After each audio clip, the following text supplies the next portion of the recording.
10টা-11টার ভিতরে আমাদের একটা পুলিশ এবং 70 ব্যাটালিয়ন বিএসএফ জয়েন্ট প্যাট্রোলিং করেছিল আমাদের বড়বাগাই সেক্টরে।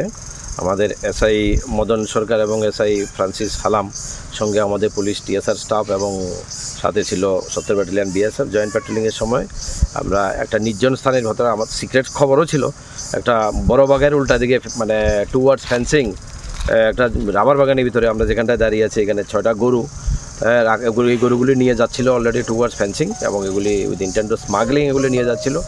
দেখে গরুর সঙ্গে আরও 2-3 জন ছিল, পালিয়ে গেছে। একজনকে আমরা আমাদের পুলিশ অফিসার এবং বিএসএফ মিলে ধরতে পেরেছে।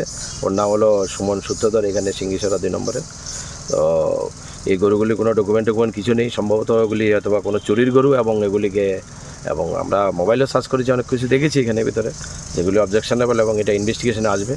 তো আমরা এই রিগার্ডে একটা মামলা নিচ্ছি এবং স্মাগলিং এবং ক্যাটেল থেফটের আওতায় যেই আসছে এবং ওই রিগার্ডে আমরা একটা ইনভেস্টিগেশন স্টার্ট করছি। Thank you.